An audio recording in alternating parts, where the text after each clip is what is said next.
gentlemen, welcome back to the Artenders with Mac and Dan. This is Dan, he is Mac. Hi. And we do this podcast, we try to do it every week, in order to observe, learn, and take in different pieces of art. And in this case, we are observing Rowan Atkinson live, also known as Rowan Atkinson, Not Just a Pretty Face. It is an hour-long comedy special done by Rowan Atkinson where he is... For a lot of it, it incorporates both like comedic timing and comedic implementation of jokes written as well as mime. This was a pick done by Mac right next to me. You're just gonna throw the responsibility off all into me. Well, it was mediocre, so it's no, Mac's pick. No, that's not okay. So that's not how I felt about this, but I wanted to get your insight into this. Remind me again as to why you picked this piece for this week. Sure. So it is something that I've been kind of obsessed with recently. Rowan Atkinson has been something that I've been kind of obsessed with recently, specifically because I am a teacher, and so we're learning a lot about comedy, about writing right now. Right. And right, exactly. And so kill me now. And so. Every chance that I get, I try to find things to show the kids. Like, let's go watch this person. Let's go watch like these comedy sketch writing like YouTubers and stuff. But it always returns back to Rowan Atkinson, and I've just seen so much of him recently because I keep showing him because he's just so smart, and he is, in my mind, the king of structure. In that every single thing that he does is just like it's not just a matter of dialogue. It's like you can put it in an outline and it makes perfect sense. Like that's where they start. You can tell that that's where they start every time. What do you mean? Could you explain that in a different way? Sure. So like whenever you're writing, whether that be comedy or just a story in general, you kind of want to, not always, but it's nice to have a direction, especially with comedy. It's nice to know you don't just want to start writing without a punchline, right? Yeah. Like for planning's sake, you make an outline, obviously, and for this, it feels like he has made, like that's where they spent most of their time, was at the outline, which was really, really cool. So like there are very clear beats, I think is what I'm trying to say. Right. That and that's not something that I see all the time in definitely stand-up, but I definitely don't see that in like sketch comedy as much. Like SNL kind of feels like it pitters around a lot, and this is a very, very clean and very concise special from 1992. Yeah, so we see in a lot of comedy stand-ups, not just nowadays, but also in the past, that so much of them, you can't see the structure, right? We can say confidently that like those individuals, those men and those women and those non-binaries, they go into these comedy labs, they go, in the bars, in the basements, and they just workshop those pieces, and they get that down to such a specific note, right? But it gets to a point that once they do that TV special, it's as if like the work is gone, right? Per se, and when I'm saying that you can't see the work, it looks effortless. Yeah. As opposed to, and this is not a slight on this piece, as opposed to this Rowan Atkinson live, that you can see the work that it was in place. Does not look like something that he is just coming up with in the moment, although it looks very clever. It is something that has been incredibly rehearsed with its timing and its execution. And I think definitely so the work shows, and it does an incredible job overall. However, I do have a really big question for you. So what grade do you teach? I teach 7th and 8th graders. Okay, this is getting somewhere because 12 and 13-year-olds. Right. So this piece I would dare to say is maybe not the most appropriate. Mac, what do you... I don't show them the whole thing. Ah. I just show them specific sketches. Well, because, okay, so there are some pieces here, and there's some sketches here in this hour-long special where it is quite crude, quite dirty. And I have no qualms with the quite crude and quite dirty.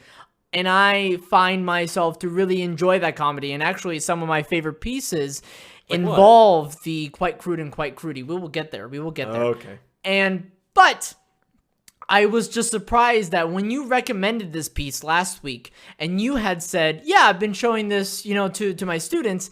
And then I would see a piece where it's just dirty jokes the entire time. Yeah. I'm like, you showed this to your students? Like, and you're still working there? Even if they were mature enough to do it, and I'm not doubting their maturity. Sure. But I was just caught off guard while I was watching it. No.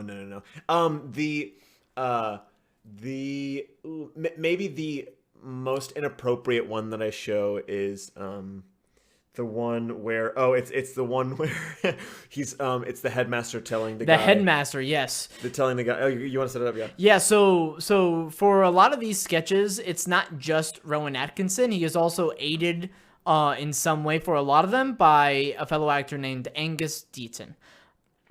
And so in this particular scene, the headmaster scene, Rowan Atkinson plays the headmaster and is discussing about one of his students to Angus Deaton's character, who is like the father of this said student.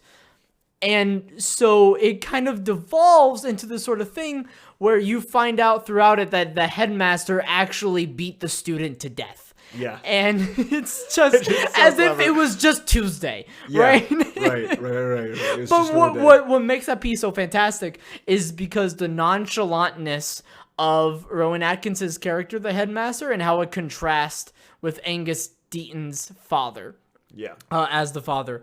So and the notes on there is perfectly executed, and the amount of space between each individual joke is so articulate in a way. It is so precise that it is a masterpiece in its own way, right? Yeah. Like, it's not, I don't think I wouldn't classify this entire live performance as one of my favorite comedies, right, in terms of stand-ups, but it does such an eloquent job.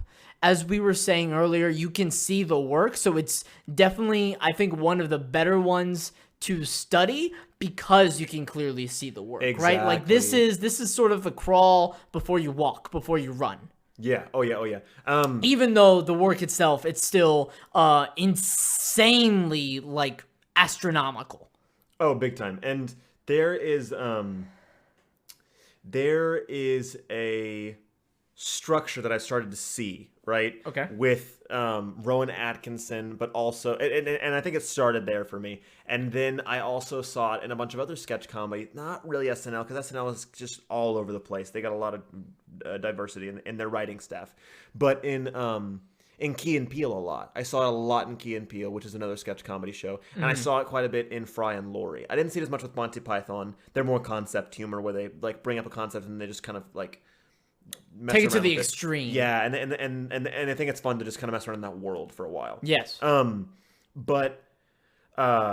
Yeah, and so what I kept seeing was this. It was really separated into four parts. Yeah. The setup, which is it has to be a relatable world, a very understandable world.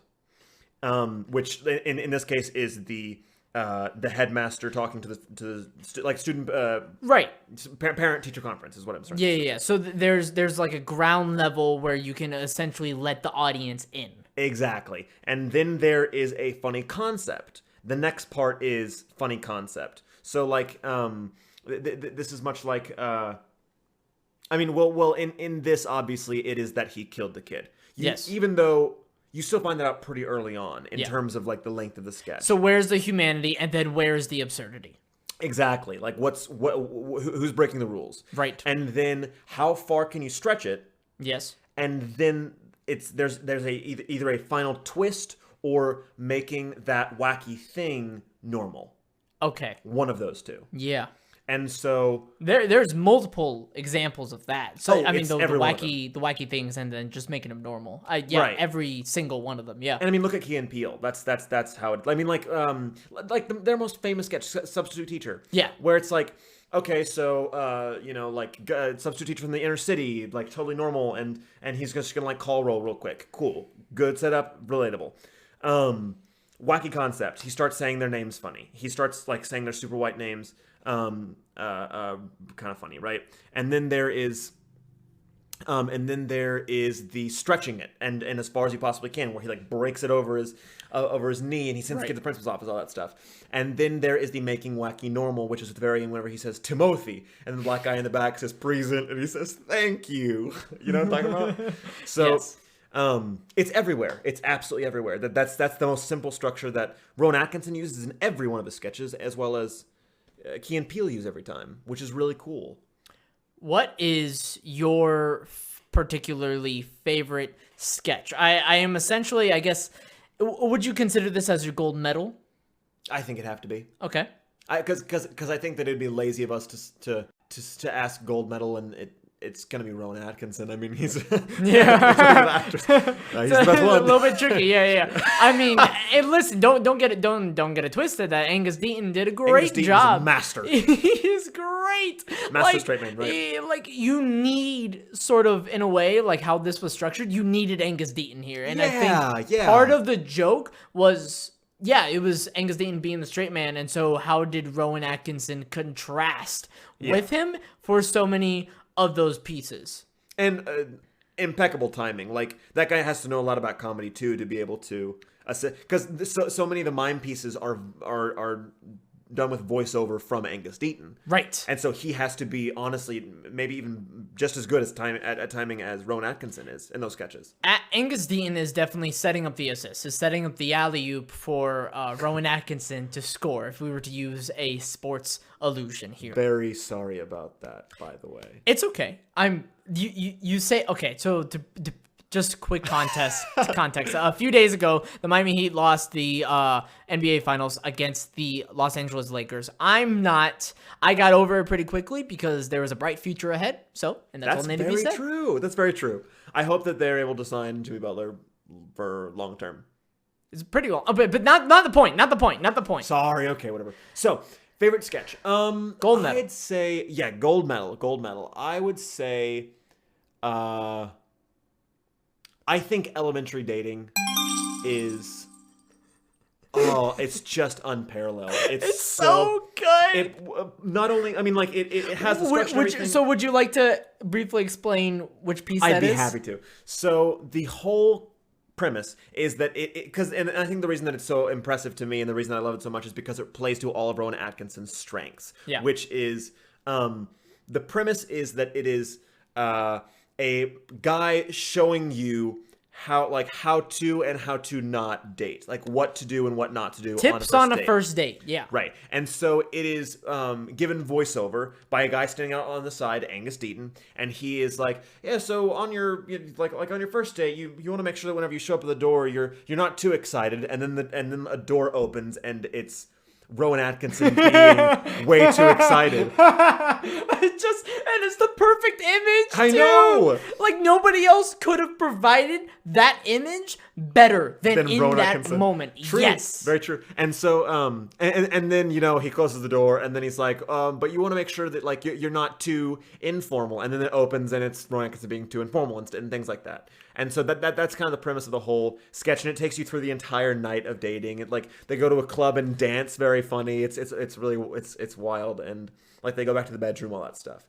I think that it plays to all of his strengths, because, just like you said, Rowan Atkinson, he is the king of nonchalant. He is so, like, such a master of nonchalant, in that I think what makes him a modern mime and what makes him the most interesting progression of the mime practice is that he took that same concept, but he took away all of the overacting. He took away. He made it relatable. He made mimes relatable, which is so hard to do, but he did it. He did the shit out of it. Because when you think of a mime, you think of somebody painted with a white face and the black spots on the cheeks and wearing the black and white outfit, and they're trapped in a box, right?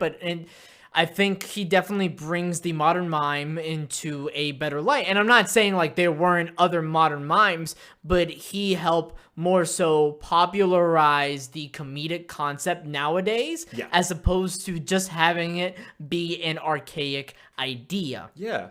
And I think the first date piece was absolutely, I also agree that it is my gold medal as well. We share a gold medal. I think this is the first time that we are sharing a gold medal. Easily the first time. I think like Actors Act, which is a piece where Angus Deaton does a very similar thing where he's reading and then Rowan Atkinson is just acting, just being absurd with no voice. And then Attendance, which is just very clever, stupid, dirty wordplay the entire time. So funny.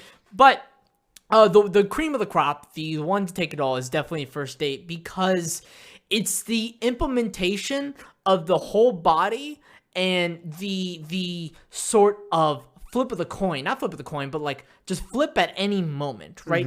And so you said earlier that when the door opened, Rowan Atkinson was acting this way, then the door closed, and then immediately the door opened back up, and then then Rowan Atkinson is acting a different way, and it's consistently like that throughout the entire piece, that he is playing both extremes in this insane scenario, right? That, for example, later on, that Angus Deaton says not to love the parents too much, and then Rowan Atkinson just like gives him a hug and then kisses on the cheek, and this, you don't see the parents, of course, but he just like hugs the air, but he's miming. He is miming.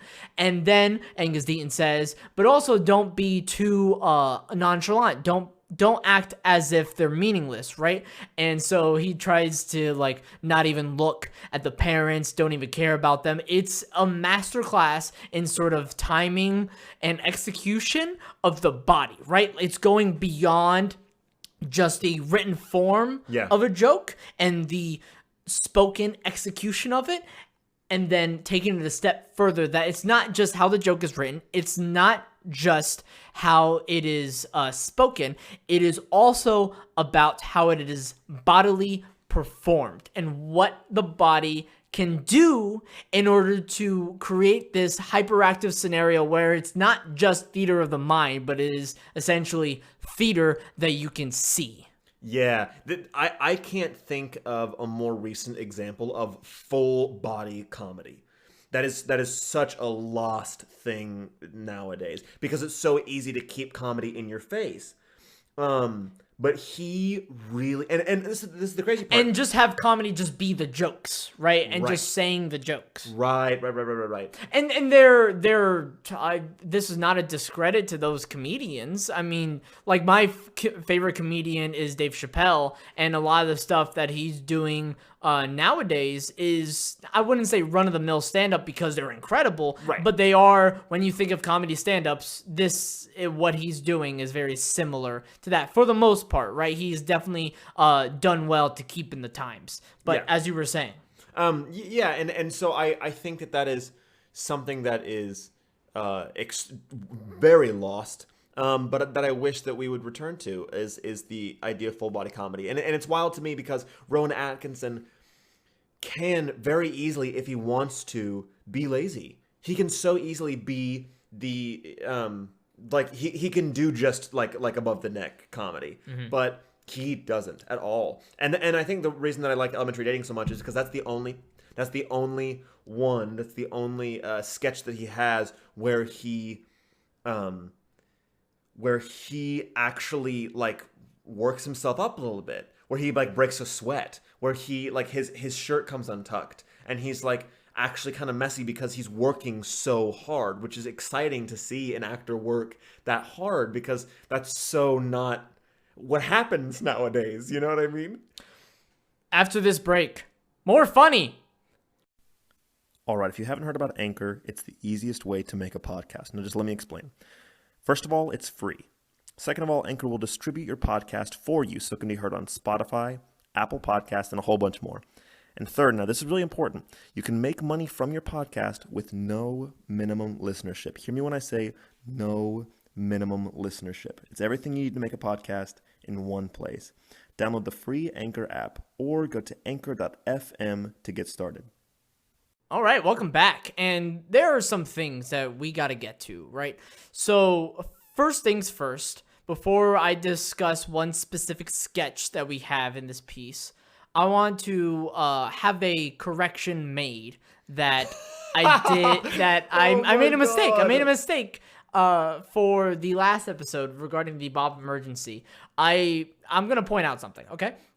So when we were discussing Bob Sura, and how Bob Sura almost had 3 triple doubles in a row. If you want what that means, go check out the Bob emergency episode. Nice plug. And nice plug. And I made a mistake because that would have at that time put him among the likes of Michael Jordan, Magic Johnson, and then a player that goes by the last name Hill.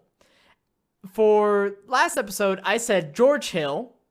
I meant Grant Hill. Completely different players in both how they were utilized and probably how history is going to look at them statistically down the line. But However, George Hill still has time, okay? Listen, and I also want to say that when I brought this up to Mac earlier via text, he criticized me, which is fair. I also wanted to point out that Mac, the basketball snob, did not correct me. I did not. That's true. I'm very sorry about that. But also, this is what makes this podcast special to me. I think this is the fact that we are taking time out of Rowan Atkinson to discuss this very important thing. Well, Sorry. No, it's fine. I think Rowan would understand.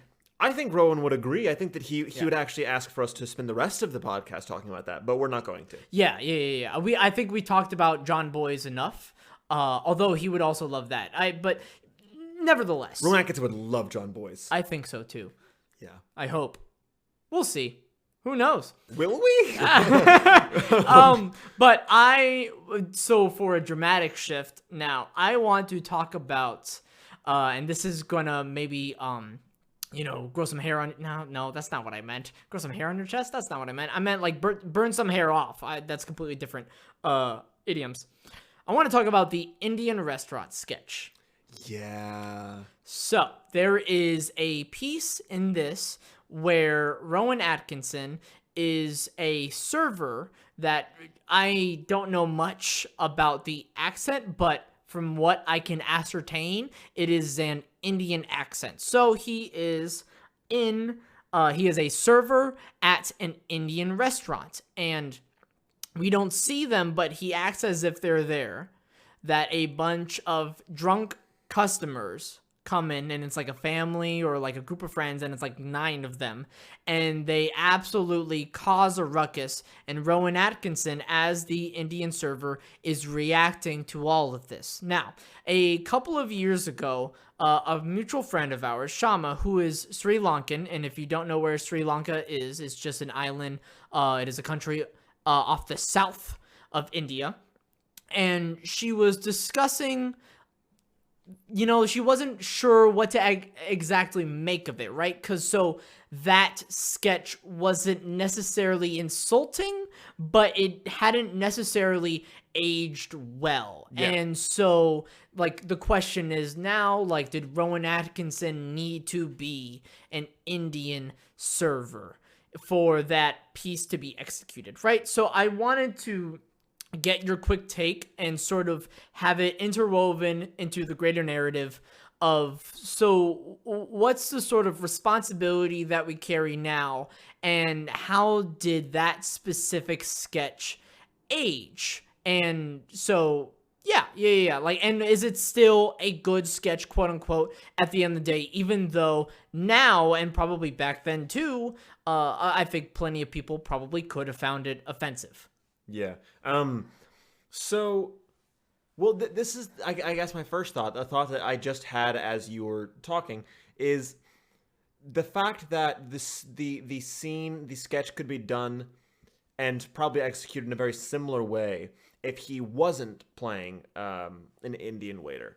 Right. That the joke would still land if he was just a regular waiter. Because really fast, I want to make this stance clear, is that the piece is not, I don't think, making fun of Indians. I'll say right? it's the opposite.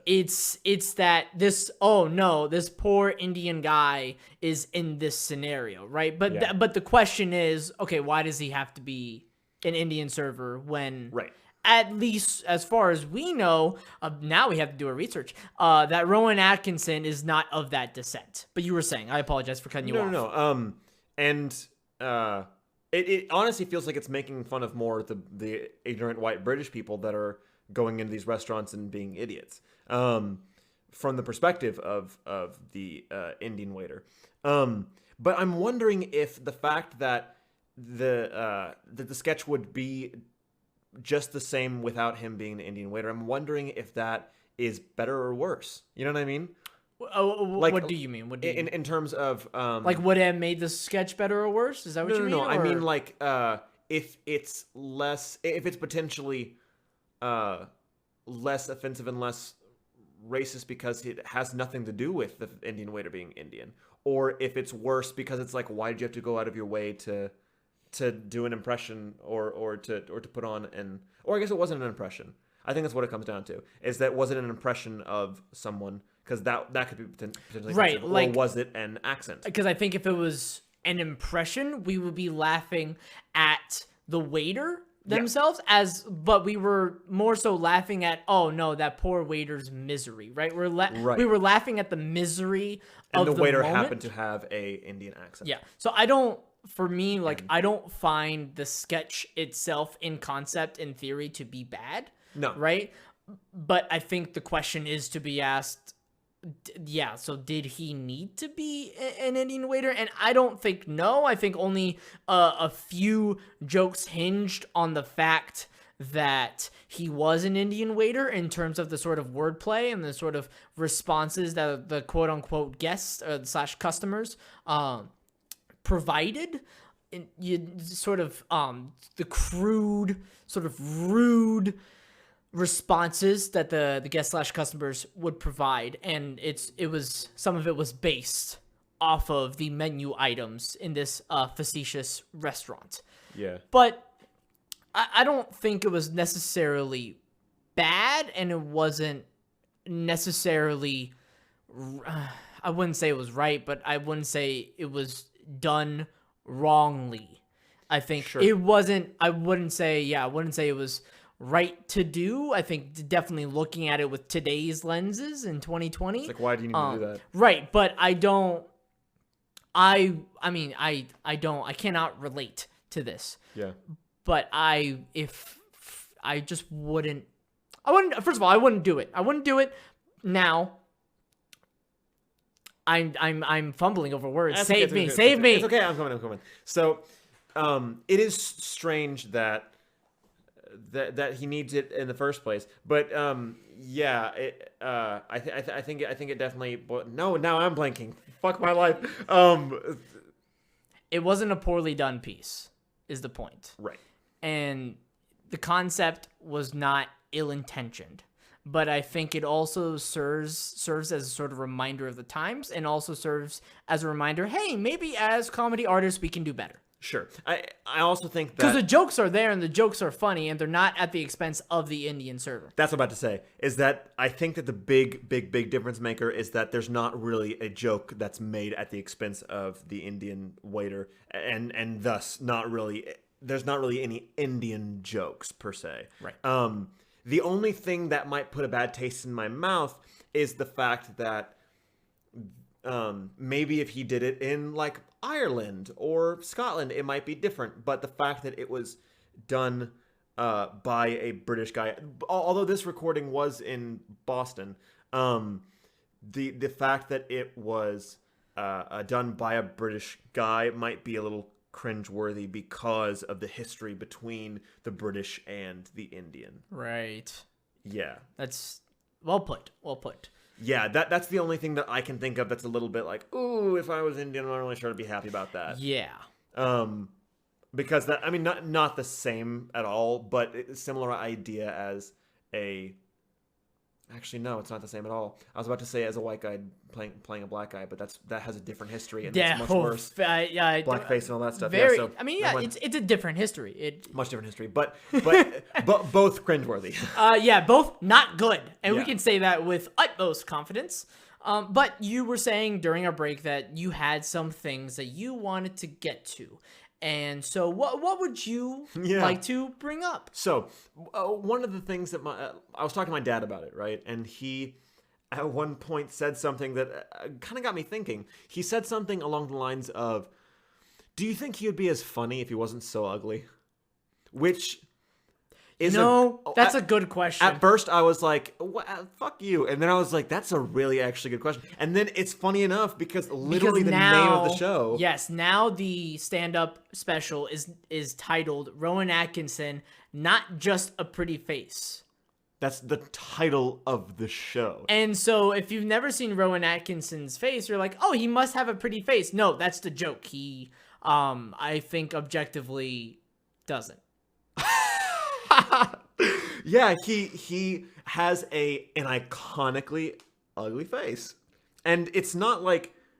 But that aids so much of the pieces, Yeah. right? Where, like, his eyes would bulge. Like, at one point during the mass sketch, where there is no dialogue whatsoever, that he is just sitting next to someone else, and he is just trying to stay focused at the mask, but keeps failing every single second. And there's at one point he falls asleep, gets back up, and he's physically holding his eyes open as if it's the scene from Clockwork Orange, but instead it's just his own hands.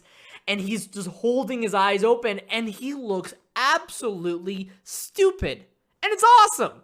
Yeah, it's so funny. And I mean, like, he has the bulgy eyes, like you were saying. He has how he contorts. Yeah, he has an iconically enormous nose. It's not just mime of the entire body. Like, it is mime of the face as well. But the crazy, and I think the reason that it's so amazing is that everything that makes him conventionally ugly, his enormous nose, his very like thin lips and ginormous jaw and mouth, his bulgy eyes, his enormous It sounds like we're really insulting him right now. No.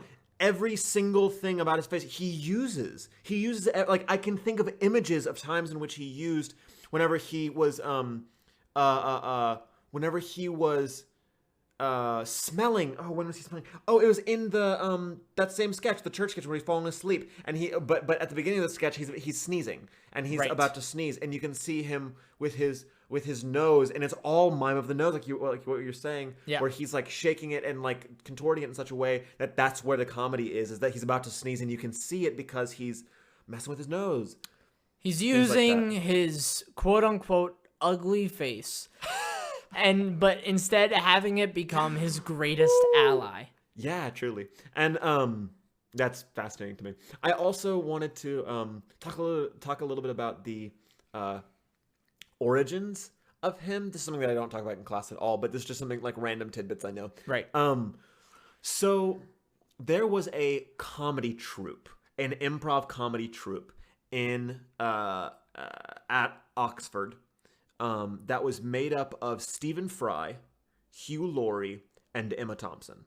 What a group. They were all in college. Wow. And they didn't know they were about to be famous. But they were all in an improv comedy group together. And they apparently were like award-winning, fantastic, all this Talk shit, about right? right place at the right time. Oh, I know. But then again, Oxford's always the right place, right time. That's true. Everyone fucking comes from Oxford. Anyway, so they traveled around the country here and there to go to go and speak these places and do these competitions and whatnot. And because they had just won, and they were like the face of British comedy at that time, like the up and comers or whatever. And so they go to this college, this random college, and their opener is this kind of ugly guy, and he goes on stage and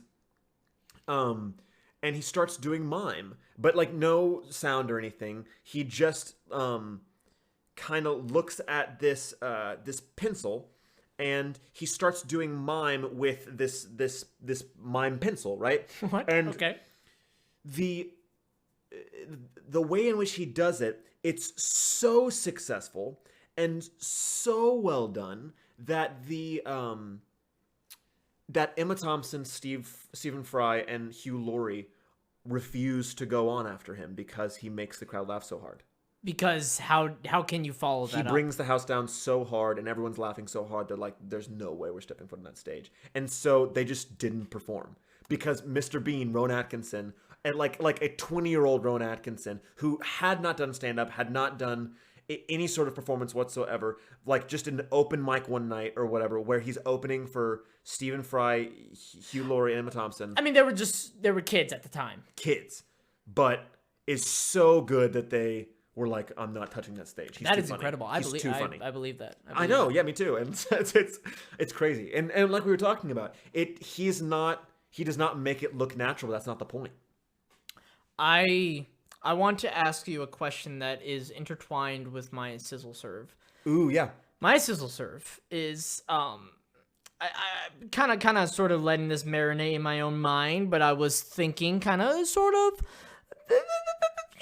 relatively so, that I think maybe this piece wouldn't be as funny without an audience, right? That I feel like I was laughing so much because the audience itself was contagious, right? And of course, every comedy surgeon is going to need their audience, and because they feed off of it, they thrive off of them. But I wasn't sure. I was just curious at the idea of, like, what if there wasn't an audience here? And maybe that sizzle serve can probably be said for a lot of comedians because of how much they just thrive off of an audience and quote-unquote depend on an audience. But I was just, I think, curious at the notion, and maybe of course I'm just like gasbagging here with this sort of idea and this opinion and this thought that, of course, I know absolutely nothing when it comes to stand-up. I've never tried stand-up. I've only watched stand-ups here and there. I enjoy stand-ups, but I would not say I'm an aficionado. I would not say I'm an expert. I would not say I am proficient in any sort of stand-up craft. But I was just curious at this idea that maybe I'm laughing so much partially because the audience is laughing too. And so I guess to boil it all down, my question is, how dependent did you feel the audience was in this piece? I could be entirely wrong, and I'm happy to admit that that possibility, that I am just stupid. I'm just stupid with this sizzle serve. But how dependent did you find the audience here in this piece, and then I guess furthermore for other pieces in comedy? Sure. I wonder, and I think this is another thing that I find so interesting that separates Rowan Atkinson from a lot of other stand-up comedy and sketch comedy because of the whole mime thing. Is that in mime, traditionally, there is the most important, or the second most important part of the whole thing is the audience. And I wonder if it's that you're laughing because they're laughing and because you're hearing that sound and feeling that feeling, or I wonder if it's because that's the other character. You know what I mean? Could like, you press on that? In mime, traditionally, every mime it's a solo piece, but they are working with the audience. They're making eye contact with the audience, and as they're finding things out, and as they're discovering things about the world they're living in that they're exploring, because they're mimes and they're like kind of like, and they have to figure it out with you. There's constant eye contact and constant contact. An exchange with the audience. So, for instance, whenever he's, I mean, in all of them, but just one that we haven't talked about yet, the invisible drum set. Yeah. Which is genius. And that's just like classic, clean mime. He is, he comes in and he's a janitor in the sketch, and he he accidentally hits some drumsticks. Yeah. And so he feels around the ground, he picks them up, and then he starts walking around a little more, and then trips over like some drums. And so he sets them back up, and he finds a chair. He sits down on the chair, and then he realizes there's an invisible drum set with invisible drumsticks. every time that he's finding something out about the world, finds the drumsticks, finds the drums, finds each individual drum, finds out like there's a lot more to this drum set than just the drums. There's also like this enormous like percussive section almost. Every time that he finds something out, he has to show the audience, interact with the audience, and find out with them. You know what I mean? Yeah, as like he doesn't necessarily make contact with the audience, but it's definitely like the audience is a character, right? And he is telling this story very clearly to the audience, right? The stories that he tells physically through his body. In the case of this, the invisible drum set, that he would just, I guess, like much more quickly go along through it, right? And finding each individual pieces, but he takes his time with each piece because each sort of bodily movement essentially is its own joke. Yeah. I think, and so it gives him the timing. Yeah. Right? I'm sure at this point, as well as I think probably at the point of this stand-up as well, like Rowan Atkinson can probably figure out his own beats, his own, like, okay, the audience probably gonna laugh here, right? So he's figured that out. But I think as a viewer as well, it's definitely like the audience informs you of like, oh, well, yeah, this is actually really funny. And you do feel like, you know, you're there in terms of sometimes how the stand-up comedian is implementing you. You see it a lot when comedy acts just directly involve people in the audience. Yeah. And it feels like you're a part of it. I wonder if that could translate. I wonder if that can translate to film in some way. If someone was to do a mime piece and they just, instead of using the audience like he does, but take the same idea and just look directly at the camera in order to interact with him, I wonder if what that would look like and if that would be successful. Ferris Bueller's Day Off, but just with the body. Yeah, honestly, yeah. Because in my mind, it's not as much that I'm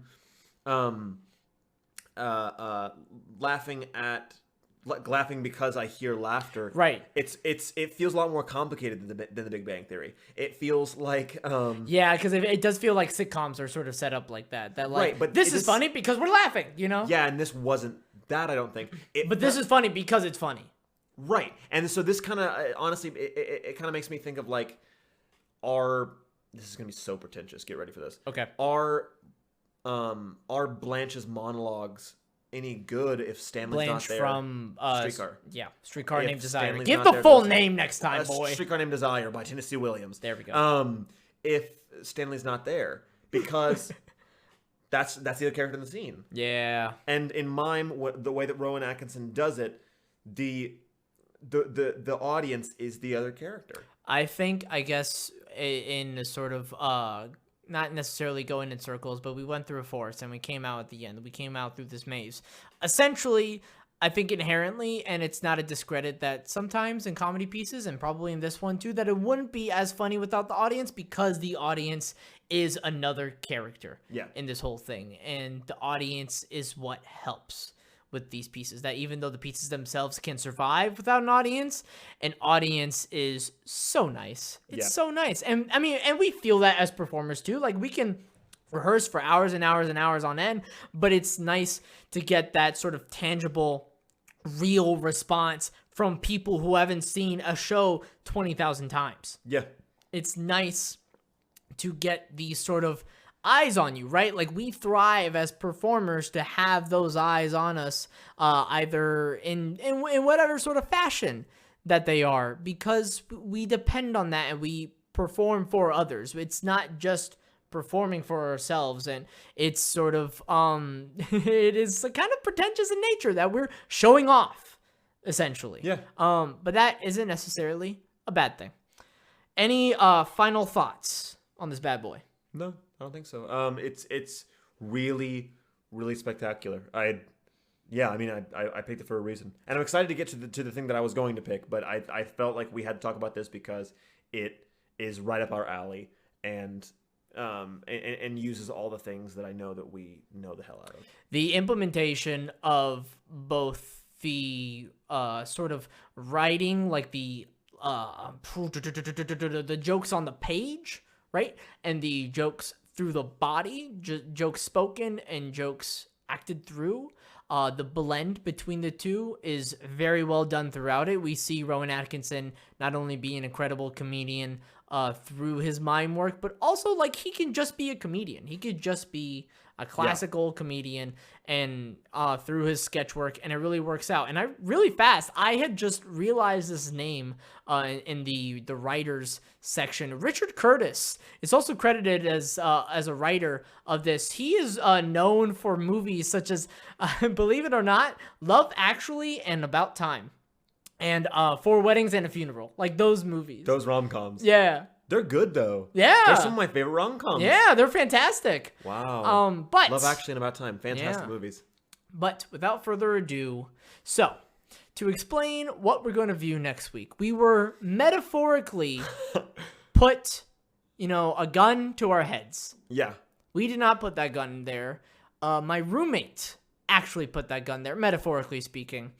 And we are going to review, I believe, his favorite movie of his for its 15-year anniversary of Brother Bear. And now we know that he'll probably not hear this bit, but just very, very quick thoughts, one sentence or two on Brother Bear. Oh, on the actual movie. Yeah. Oh, I thought you were going to say on Sam, and I was like, nice. Brother Bear. Nostalgia, definitely nostalgia. Yeah. Big childhood movie. Yes. Not the best Disney movie. It's pretty good, and that's just about it. Yeah, so watch us say that and him get mad. It's like okay, really fast. It's good, and that's not a bad thing, but it's just good. Yeah. Yeah.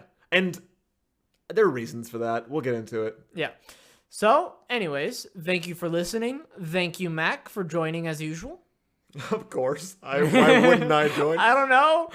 We do this Thank together. Thank you for joining. Oh, buddy. Okay. There are plenty of things that we didn't get to in this piece, but if you're listening to this and you haven't given it a watch, you can find ways to find it, and it is very funny. So go ahead and do that. Thank you guys very much.